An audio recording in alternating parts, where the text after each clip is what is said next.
Assalamualaikum warahmatullahi wabarakatuh. Alhamdulillah, wassalatu wassalamu ala rasulillah Nabiina Muhammad bin Abdullah wa ala alihi wa sahbihi wa mawala. La hawla wa la quwwata illa billah. A'udzubillahi minasyaitonir rajim. Ud'u ila sabili rabbika bil hikmah wal mau'izatil hasanah wajadilhum billati hiya ahsan. Shadaqallahul azim. Yang saya hormati Ketua PDM Kota Surabaya, saya biasa manggil Mas Ridwan saja, tapi harus lengkap. Bapak Dr. Muhammad Ridwan, MPD. Tadi saya tanya lektor kepalanya sudah kapan, 2004 gitu kan. Jadi sudah lama banget gitu kan. Artinya kalau ngurus sebentar saja itu sudah guru besar gitu kan. Gitu. Guru besar itu guru yang besar gitu. Dan tentu saja yang saya hormati juga Ketua Majelis Tabligh Surabaya, Mas Imam. Malah orangnya di situ itu loh. Kemudian dari Ketua PCM Benowo yang tadi memberikan sambutan. Tentu saja ada Pak Lurah ya. Tadi saya ngobrol-ngobrol sedikit. Pak Lurah Tambak Koso Wilangun ini sudah bertugas yang kedua kalinya di kelurahan yang berbeda. Karena kalau lurah itu kan biasanya nomor induk pegawai, jadi tidak dipilih. Karena kalau dipilih itu juga mestinya prosesnya harus alami, tidak ada proses melalui MK.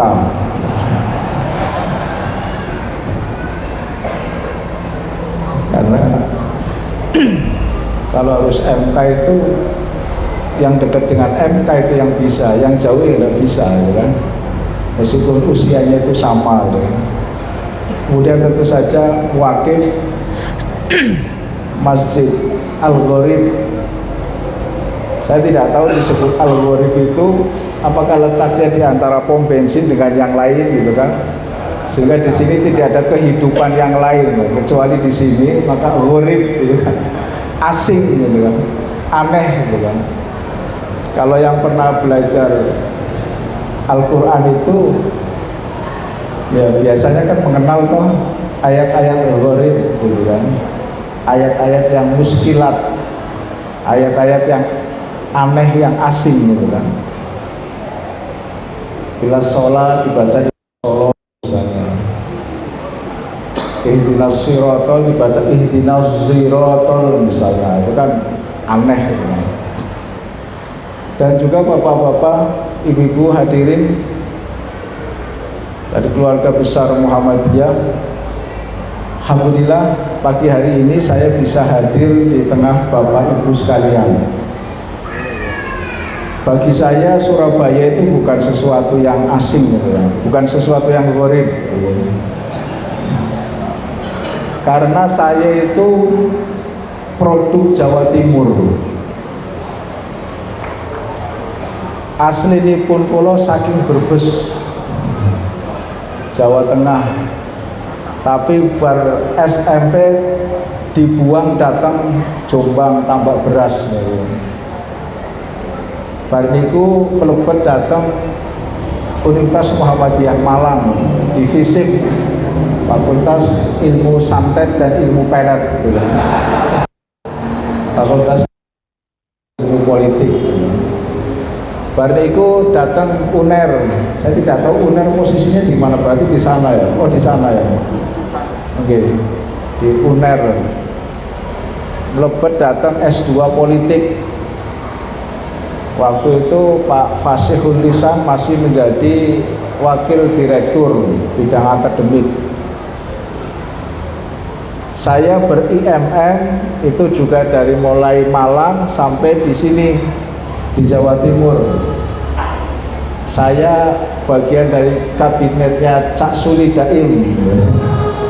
Alhamdulillah Mas Suli saya pantau terus dan insya Allah akan dilantik sebagai anggota DPRD Provinsi Jawa Timur, mewakili Dapil Ponorogo dan saya sempat mengkampanyekan juga Mas Suli di dapilnya. Jadi meskipun saya kemarin itu bukan caleg, tapi saya kampanye kemana-mana. Saya calegnya dulu 2019, tapi karena calegnya kader Muhammadiyah, aktivis, tidak punya uang, ya tidak jadi. Karena sekarang itu orang tidak melihat titelnya apa, doktor atau profesor atau apapun. Yang dilihat nomor piro, wani piro, NPWP. Yang dihitung itu jumlah kepala, bukan isi kepala. Meskipun isi kepalanya hebat, tapi jumlahnya mung titik, gitu kan, ya tidak dianggap. Sama seperti Muhammadiyah. Muhammadiyah itu tidak terlalu dianggap dalam konteks politik elektoral. Tapi kalau dalam konteks politik moral, Muhammadiyah itu paling dianggap. Karena Muhammadiyah itu positioning politiknya itu sangat independen. Independen itu merdeka. Independen itu bukan netral. Independen itu punya sikap dan sikapnya merdeka. Tidak bisa dikendalikan oleh siapapun. Itu ciri politiknya Muhammadiyah. Sangat merdeka. Sehingga meskipun jumlah kepalanya itu tidak cukup banyak, tapi kalau hal yang terkait dengan politik kebangsaan itu Muhammadiyah sangat dianggap. Meskipun masih seperti pendorong mobil mogok. Ibu-ibu mirsani nggih, nek enten mobil mogok, saya dari ngerti bahasa Jawa. Kalau ada mobil mogok, kita disuruh, bukan kita, ada didorong tuh. Seringkali kemudian ketika mobilnya sudah jalan, yang dorong ditinggal, mobilnya jalan sendiri. Nah ini kelakuan elit politik kita kan begitu. Giliran demokrasi diacak-acak, kampus yang suruh turun, gitu kan. Tapi ketika mereka itu membahas RUU apapun, kampus tidak pernah diajak-ajak itu. Makanya saya termasuk yang teriak itu. Melalui status-status saya yang singkat itu, saya sering teriak-teriak itu. Karena rupanya mungkin di antara rektor Muhammadiyah itu yang agak genit, yang agak nakal saya. Rektor yang lainnya masih berpikir ini kalau nanti kritis nanti tidak dapat rusunawa, tidak dapat bantuan ini dan lainnya. Itu. Sehingga ketika kemudian muncul demokrasi dikebiri sebagainya toh, yang awalnya kan mencoba untuk 3 periode, kan? Karena dihadang sana sini, termasuk ada satu partai besar yang tidak setuju, gagal. Ini termasuk yang saya kritik secara keras. Mohon maaf meskipun sudah lewat, tapi kan penting juga untuk pemahaman kita. Hal yang baru dari komitmen politik setelah Orde Baru, artinya memasuki era reformasi dengan tokoh Rais pada saat itu kan salah satu kritiknya itu kan soal jabatan presiden, dalam hal ini Pak Harto yang berkuasa terlalu lama, ada 32 tahun kalau kita hitung sejak tahun 67 sebagai pejabat presiden. Pemilunya memang rutin setiap 5 tahun sekali, pemilu 71, kemudian 77, 82, 87, 92, 97, sampai kemudian selesai Pak Harto, pemilunya rutin. Tapi yang jadi presiden ya orang itu saja. Itulah yang disebut dengan demokrasi prosedural. Demokrasi yang sangat strict, prosedurnya dilalui sebatas prosedur saja. Tapi nilai atau hakikat demokrasi itu yang tidak hadir. Maka kritik setelah Pak Harto lengser, jabatan presiden itu harus dibatasi hanya sebanyak atau selama 2 periode. Maksimal seorang menjadi presiden itu hanya maksimal 2 periode. Nah, Pak Jokowi produk dari reformasi. Mestinya kalau sadar lahir dari produk dari reformasi, berpikir saja tidak boleh, apalagi melakukan tindakan-tindakan politik untuk periode. Itu yang kami tentang. Mestinya tidak boleh berpikir seperti itu. Nah, ketika ada orang berpikir seperti itu, ini berarti mentalitasnya itu bukan mentalitas seorang demokrat. Maka kemudian dunia kampus itu bergerak. 3 periode gagal, masih mau menambah 2 tahun, alasan COVID. Gagal juga, kemudian menggunakan Mahkamah Konstitusi. Dan akhirnya kemudian kita menunggu putusan KPU tanggal 14 Maret nanti. Maka dunia kampus bergerak, termasuk politisi-politisi di Senayan itu termasuk ngebel ke saya, WA ke saya, Mas kapan kampus jenengan bergerak? Dalam hati saya enak aja itu kan, kampus ini Muhammadiyah bergerak. Ya tadi saya singgung, loh, partai-partai itu kan tahu, curangnya politik kita itu kan tahu. Giliran dia melakukan kecurangan, dia merasa nyaman. Giliran dicurangi, jadi persoalan. Itu yang saya katakan, tidak ada standar moral di dalam konteks politik kita. Maka saya katakan, yang tadi saya sampaikan, jangan giliran seperti ini, kampus-kampus disuruh bergerak, tapi nanti ketika situasi normal, tadi bergeraknya untuk mendorong mobil mogok, ketika mobilnya sudah jalan, kampus tidak diajak. Bicara soal bagaimana sistem pemilu, bicara soal bagaimana sistem politik, dan lain sebagainya, pernah diajak. Kampus dianggap sebagai, ya seperti anjing menggonggong kafilah berlalu. Tidak ada dihargai sama sekali sama politisi-politisi di Senayan. Coba aja nanti ini, habis pilpres sudah, kampus tidak didengar lagi. Maksud saya kita duduk bersama, kita rumuskan mana sistem politik yang paling baik untuk Indonesia.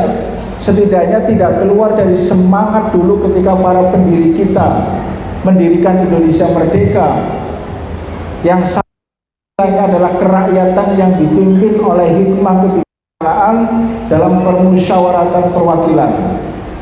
Ini spirit yang tidak. Artinya sebenarnya apa? Praktek kita itu bertentangan dengan nilai-nilai dasar dari Pancasila, melawan Pancasila. Tapi kan mau kalau dianggap melawan Pancasila. Jangan dianggap politik yang liberal saat ini dan berbiaya sangat mahal itu di wilayah politik saja, tapi hilirnya itu kemana? Hulunya soalnya di politik yang sangat liberal dan berbiaya mahal, kemudian turun dampaknya itu kemana-mana. Kalau Muhammadiyah kan konsepnya itu kan pada diantaranya bidang pendidikan dan kesehatan. Apa yang Bapak bisa rasakan, Bapak Ibu sekalian yang terlibat pendidikan? Biaya sekolah yang mahal. UMJ itu produk di UMJ itu prodi politik itu kisaran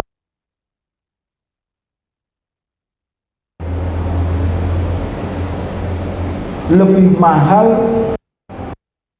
di Malaysia, di Turki, bahkan di Jerman itu lebih mahal daripada di Indonesia. Di Indonesia lebih mahal daripada di mereka di tadi ya, Pakistan termasuk Turki termasuk Jerman itu jauh lebih murah daripada di Indonesia.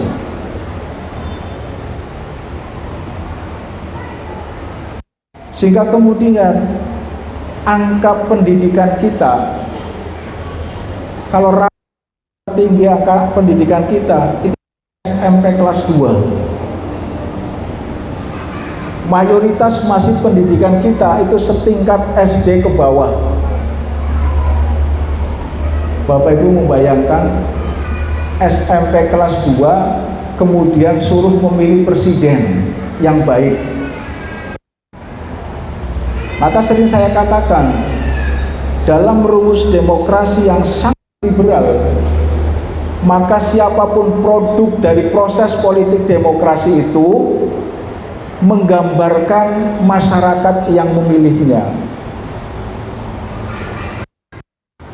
Jadi kira-kira kalau yang terpilih misalnya suka gemoy, yang suka joget gitu kan, ya kira-kira gambaran masyarakatnya seperti itu, mayoritas. Tidak mungkin Anies Baswedan jadi presiden harap masyarakat kecuali dipilih sesuai amanat yang keempat. Tapi kalau dipilih di masyarakat umum, pilihannya kira-kira seperti itu, yang masih bisa dirayu dengan bansos, yang masih dengan intimidasi aparat, dari mulai aparat tingkat atas sampai tingkat bawah. Itu kan realitasnya seperti itu di bawah. Bansos berapa saja digelontorkan. Maka ketika survei Forum Rektor Umum Forum Rektor Perguruan Tinggi Muhammadiyah Asia, kami mengadakan survei, kemudian juga sama itu pun saya tidak percaya, tapi itulah hasilnya. Karena dari survei itu, institusi yang melaksanakan survei harus setuju. Survei pertama itu menyebut bahwa pasangan 02 41%, 01 itu 25%, itu 16%. Ada yang bertanya, Mas, karena di dalam pikiran orang-orang yang bertanya seperti ini kan yang mengadakan forum rektor mesti menang gitu kan. Ternyata hasilnya tidak. Tapi poin penting dari survei itu 021 artinya apa? Tidak mungkin satu putaran. Bahkan di banyak media saya katakan kalau satu putaran berarti curang. Tapi kemudian selang 1 bulan berikutnya ketika diadakan quick count, hasil quick count dari forum rektor itu sama dengan hasil quick count lembaga-lembaga yang lain. Itu yang saya termasuk tidak percaya. Tapi kan memang harus saya percaya ya. Kalau memang secara metodologis itu benar. tidak ada masalah. Bahkan saya pesan betul kepada direktur survei itu supaya dikontrol betul, termasuk relawan di bawah itu dikontrol betul.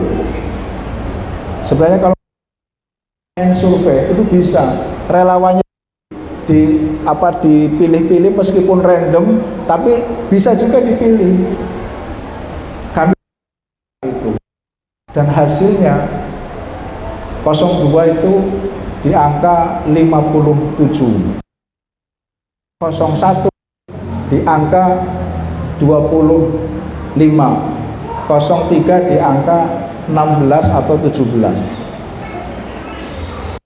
Kemudian Bapak Ibu sekalian, ini tidak apa-apa pemilunya sudah lewat, tapi untuk pembelajaran kita semua, banyak paradok dari angka-angka itu. Misalnya ya, angka 57%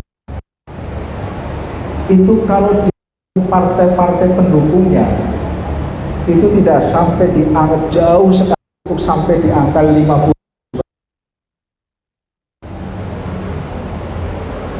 Tapi kalau 01 itu hampir seimbang. Itu hampir seimbang. 03 itu jauh. Itu. Karena ada P3, ada Perindo, ada Hanura, ada juga tentu PDI Perjuangan. Dibaca saja. Tapi yang pasti, kalau kita membaca data-data yang ada, pengaruh bansos, pengaruh ketidaknetralan Presiden Jokowi, pengaruh aparat yang tidak netral, itu cukup terasa mempengaruhi hasil itu. Karena itu hanya membaca orang keluar dari TPS. Exit poll itu kan hanya membaca orang keluar dari TPS, ditanya Bapak Ibu noblos menopo. Kadang kalau tidak mau menjawab karena dianggap rahasia, ngeten mawon, nek Bapak Ibu mboten saged nyebataken atau Bapak Ibu dukung, kinten-kinten alasanipun nopo, alasannya apa, kenapa noblos calon itu misalnya. Ketika misalnya Gemoy, oh berarti sudah jelas arahnya ke sana. Ketika disebut ya cerdas, muda misalnya, oh berarti arahnya kemana. Kita bisa membaca itu semua. Itu. Dan itu realitas hasil surveinya seperti itu. Maka Bapak Ibu sekalian, memang beberapa hasil, terutama saya memantau teman-teman angkatan yang nyalek, alhamdulillah tadi Cak Suli hampir dipastikan lolos. Kemudian ada kader dari Jawa Timur juga, Mas Labib Lamongan, Lamongan Gresik, alhamdulillah dari Partai Golkar. Boten usah ditinggali partai ini pun. Partai teng Indonesia itu sakniki sangi mawon. Era-era pemilu pertama itu bisa dilihat seperti apa, itu karakternya seperti apa, NU itu karakternya seperti apa. Itu ada yang membedakan. Sekarang susah untuk membedakan itu semua. Karena apa? Dipahami dalam pengertian partai politik saat ini, ya soal sebatas kekuasaan diperjuangkan, kecuali hanya kekuasaan. Ada partai yang 9 tahun oposisi atau setidaknya semi oposisi, tahu-tahu mau menerima jabatan menteri yang hanya kurang 6 bulan misalnya, itu kan susah memahaminya. Kalau politik difahami sebagai nilai, sebagai alat perjuangan, itu 9 tahun lebih oposisi, semi oposisi lah kira-kira. Lo kok tahu-tahu mau menerima tinggal 6 bulan, itu kan susah dinalar. Dan cara membangun koalisi pun kan katrok gitu loh, gitu kan, katrok banget. Pokoknya hampir dipastikan kita itu kecewa dengan semua ini. Ya. politik liberal dan berbiaya mahal. Nah ini mestinya kampus-kampus itu diajak untuk membincang ini. Kita itu kalah dengan Iran. Itu Syiah bukan Sunni itu. Tapi kan bermartabat. Siapapun calon presiden yang akan berkontestasi itu dinilai dulu, diseleksi dulu, di-screening dulu oleh satu lembaga yang disebut dengan wilayatil faqih. Jadi nanti kalau ada yang lolos 5 calon presiden misalnya, itu nanti diserahkan ke masyarakat untuk dipilih, maka siapa itu terbaik di Indonesia. Beli karung, kita tidak tahu isi kucingnya kurus atau gemuk atau seperti apa. Dipaksa kita suruh milih, otaknya ada isinya atau tidak kita tidak tahu. Bisa berdebat dengan baik tanpa bantuan alat apapun misalnya, kita tidak tahu. Itulah yang terjadi di kita dan ini PR besar. Saya katakan, kalau ini tidak segera diperbaiki, maka semakin tahun pemilu kita akan semakin mengalami degradasi dari sisi moralitas politik, etika politik. Itu yang pertama. Karena saya itu guru besarnya ilmu politik. Jadi saya susah untuk memberikan misalnya isi acara seperti ini tanpa dikaitkan dengan politik. Meskipun sebenarnya sudah muak juga. Saya sudah tidak punya akal lagi kira-kira untuk memperbaiki Indonesia itu caranya seperti apa. Saya kadang berpikir agak nakal. Caranya sebenarnya yang paling murah itu sederhana, itu gampang. Itu Senayan itu digeruduk 10 juta orang itu baru selesai. Selama 1 bulan bisa. Dipaksa DPR untuk membuat aturan-aturan yang bagus, itu bisa selesai. Tapi persoalannya sekarang sudah transaksional semua. Mohon maaf, kalau dulu di era Pak Harto, di era awal-awal Orde Baru, reformasi dilakukan oleh teman-teman adik-adik di PBHMI, PMII, MM, GNI. Sekarang susah, worry betul gitu kan. Asing rasanya ada demo yang dilakukan oleh adik-adik itu. Yang mending IMM beberapa kali demo gitu kan. Tapi rupanya masuk angin juga menjelang pilpres gitu kan. Ya itu karena tadi. Sekarang Bapak Ibu sekalian, ini sekedar saya tambahkan sedikit. Bagaimana organisasi kemahasiswaan mau mandiri. Mereka dituntut untuk mengadakan musda, mereka muktamar, tapi anggarannya tidak disiapkan oleh negara secara proporsional. Anggarannya disiapkan oleh kelompok politik tertentu yang untuk bisa mendapatkan anggaran itu bahasa Jakartanya tidak ada makan siang gratis. Masuk WC aja 2.000. Apalagi kau mau kongres, mau muktamar dan lain sebagainya, itu tidak ada yang gratis. Ini ada uang, kalau Anda mau silakan, tapi buat pernyataan dukungan. Ini yang sakit di kita. Dan ini PR kita bersama sesungguhnya. Kalau Muhammadiyah sudah selesai, kalau milih pemimpin itu lebih banyak benernya, meskipun tidak sedikit yang salah juga, gitu kan? Itu. Nah, itu yang pertama.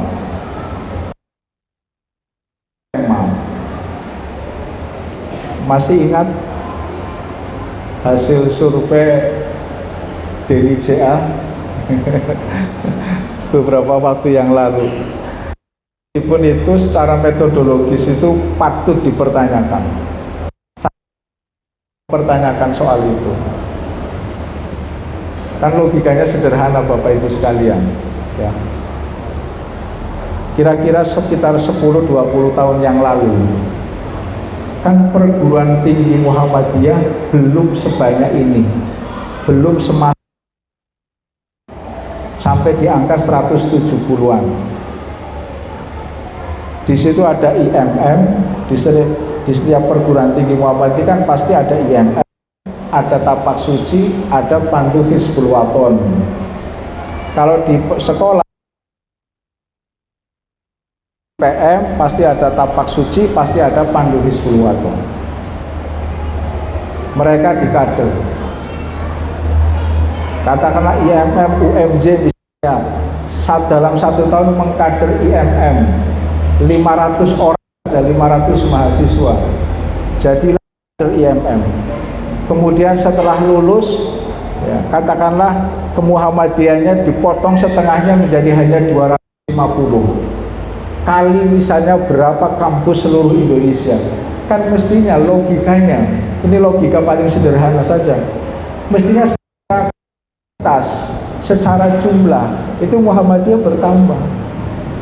Belum lagi yang simpatisan, belum lagi karena pernah berobat di rumah sakit Muhammadiyah secara gratis misalnya, dan lain sebagainya. Itu mestinya secara logika itu tidak mungkin secara kuantitas itu Muhammadiyah mengalami penurunan. Tapi anggap hasil survei itu sebagai kritik kepada kita, sebagai kepada Muhammadiyah. Karena secara kuantitas tadi hitungan saya tidak mungkin Muhammadiyah itu turun. Tapi anggaplah itu turun betulan, maka ini harus menjadi koreksi kita dalam konteks dakwah. Ini yang harus menjadi koreksi kita. Dan kita mestinya, apalagi namanya sang pencerah, gitu kan? Sang pencerah kan melekat pada Kiai, karena filmnya judulnya Sang Pencerah. Coba Bapak Ibu sekalian yang pernah menonton Sang Pencerah, ada yang bisa menyimpulkan kira-kira dari film yang durasinya agak panjang itu, apa kesimpulan Bapak Ibu tentang film Kiai Dahlan itu? Setidaknya kalau saya bisa menyimpulkan, cara dakwah yang dilakukan Dahlan itu sangat akomodatif, sangat moderat. Kiai sebagai alumni dari Timur Tengah, pada saat itu semangat pendidikan di Timur Tengah, semangat umat Islam di Timur Tengah itu adalah untuk melakukan pembaruan Islam. Tapi kemudian pembaruan yang dilakukan Kiai Dahlan itu sangat makro, bukan mikro, tapi makro, besaran-besarannya saja apa yang harus dilakukan pembaruan. Kalian tonton film Sang Pencerah, yang ditawarkan Kiai Dahlan itu kan gagasan-gagasan besar. Yang pertama misalnya pembaruan di bidang pendidikan, itu yang ditawarkan Dahlan itu kan keren. Yang semua lembaga pendidikan itu mengikuti gagasan Kiai Dahlan. Bapak Ibu sekalian, dulu yang namanya di Indonesia itu pendidikan hanya ada 2 macam. Pendidikan model ya, yang 100% agama, kitab kuning, pernah di pesantren beras, sering dunia nahdiyin, gitu, kira-kira begitu kan? Gitu. Saya pernah di pesantren itu. Ada gagasan-gagasan Kiai Dahlan itu sudah masuk di pesantren itu. Mendirikan Muhammadiyah itu pendidikan hanya ada pesantren dan pendidikan model taman siswa atau budi utomo. Pesantren agama, tapi yang menyedihkan, yang dikaji pada saat di pesantren-pesantren itu wilayah-wilayah agama dalam pengertian privat, bab toharo, bab istinja, bab puasa, bab zakat, bab sholat, bab haji, bab waris, tapi tidak pernah berpikir mengkaji soal bagaimana Islam kok bisa sampai ke Spanyol, bisa menaklukkan Eropa. Itu kan tentu tidak mungkin kajiannya itu bab toharo dan bab istinja, tapi pasti yang dikaji itu luar biasa, membuat meriam, membuat apapun, kapal dan lain sebagainya. Bapak Ibu sekalian, bisa dibayangkan kalau pendidikan umat Islam pada saat itu hanya itu saja. Coba Bapak Ibu bisa membayangkan. Di sisi lain ada pendidikan model taman siswa yang hanya pendidikan umum saja, tapi pendidikan agamanya sangat minim, hanya ada pendidikan moral. Kiai Dahlan itu dengan dicekoki oleh gagasan-gagasan oleh Muhammad Abduh, maka kemudian pulang ke Indonesia menawarkan satu model pembaruan di bidang pendidikan dengan cara memixkan, menggabungkan pendidikan agama dengan pendidikan umum yang awalnya hanya sorogan di lantai-lantai, menggunakan meja dan sebagainya, bahkan memakai dasi, memakai pakaian ala barat yang kemudian pada saat itu dianggap atau disebut sebagai kafir. Kafir kan begitu toh di filmnya. Jadi dulu yang ditakfir, gerakan takfir itu, yang dikafir-kafirkan ya Muhammadiyah, dikafir-kafirkan. Kenapa? Melakukan sesuatu yang di luar kepatutan pada saat itu, kewajaran pada saat itu. Tapi Kiai Dahlan ini ciri pembaharu itu di sini, tidak mau peduli dengan omongan apapun omongan orang. Tapi ketika keyakinannya bahwa yang dia lakukan itu benar, dia akan jalan terus. Selamat datang anggota DPR RI terpilih. Sini Mas Labib, ke depan Mas Labib. Mas Labib ke depan sini. Nah, itu yang kemudian dilakukan oleh Kiai Dahlan, memixkan pendidikan itu, dan sekarang model pembaruan pendidikan yang ditawarkan oleh Kiai Dahlan itu di semua pendidikan itu dipakai. Mana ada sekarang pendidikan yang tidak menggabungkan itu? Sini Mas Labib. Apa-apa.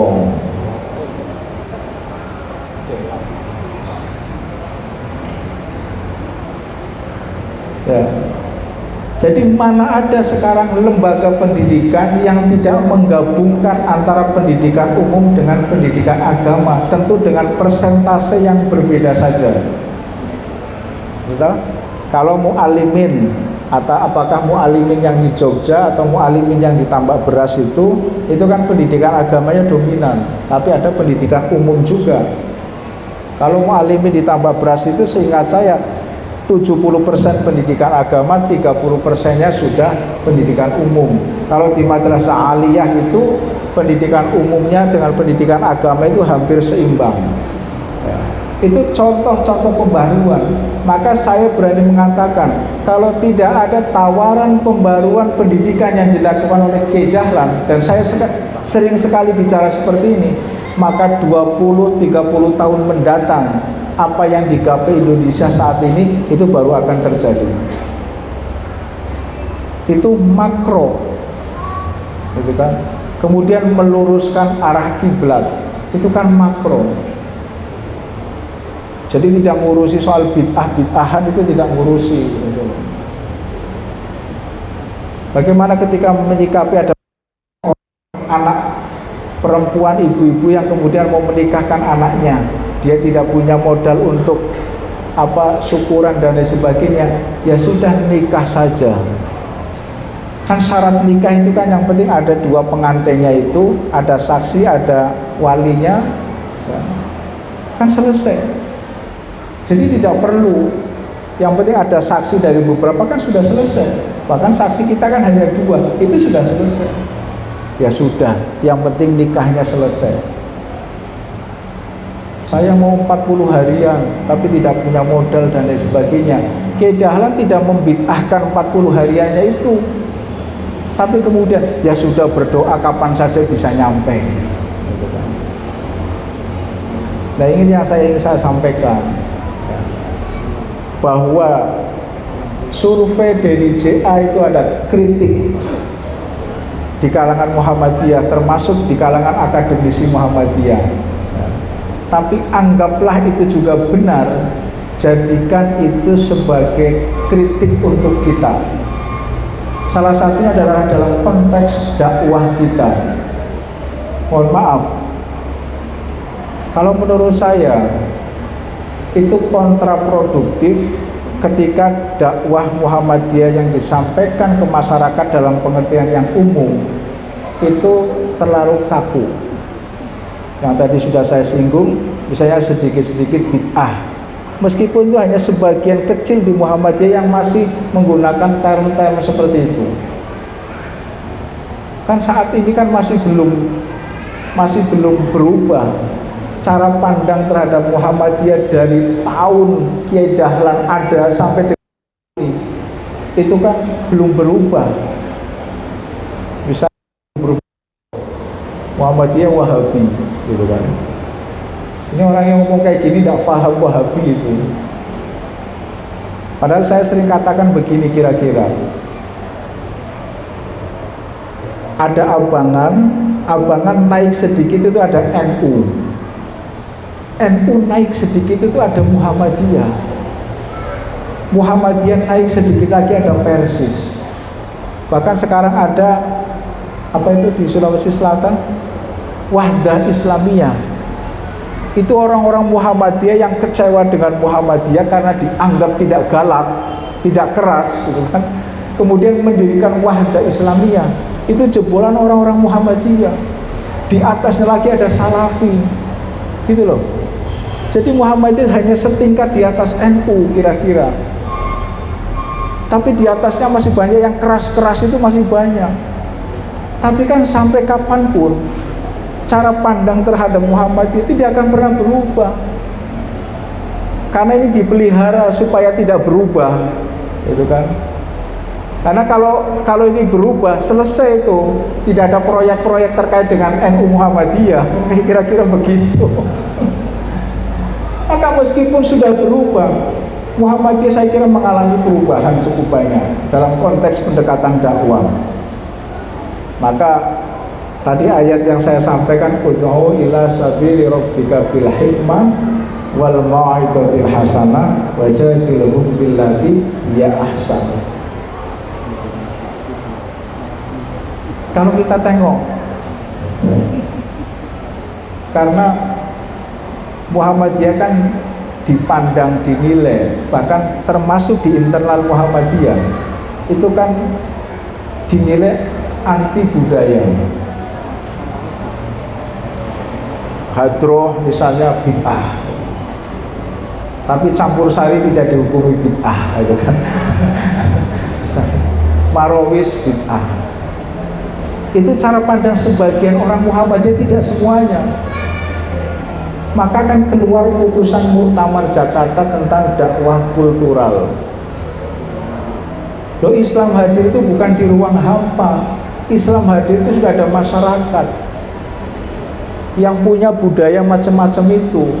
Nah, budaya itu yang harusnya diisi, bukan kemudian dipinggir-pinggirkan. Nah, ini budaya mesti diisi. Maka keputusan muktamar tentang pentingnya dakwah kultural itu mesti dilakukan oleh Muhammadiyah. Maka saya kalau ada pesantren Muhammadiyah kemudian punya marawis, punya hadroh, saya suka itu. Saya suka. Dan ini bagian dakwah. Tadi kan strategi dakwah tuh, kan salah satunya strategi dakwah itu kan masuk ke kesenian, gitu kan. Kemudian menikah Dulu kan para wali kita, pendatang as-sabiqunal awalul Islam di Indonesia itu kan menikah dengan anaknya, putrinya raja dan lain sebagainya. Akhirnya putrinya raja masuk Islam. Coba baca teori masuknya Islam di Indonesia. Itu kan ada 5 teori masuknya Islam di Indonesia. Itu bisa nanti dibaca. Biasanya orang Muhammadiyah itu mau membaca, ya kan? Itu bisa dibaca. Kemudian dalam beberapa tahun terakhir, baik Ketua Umum Prof. Haidar Nasir maupun Prof. Amin Abdullah, Amin Abdullah itu kan korban, gitu kan, karena dianggap liberal, kemudian tidak masuk lagi di PP Muhammadiyah. Itu sekarang sedang dikembangkan terus-menerus di internal Muhammadiyah, pentingnya dakwah dengan menggunakan pendekatan bayani, burhani, irfani. Menggunakan pendekatan bayani sepenuhnya, mohon maaf, itu bisa menyesatkan juga. Bayani itu teks gitu ya.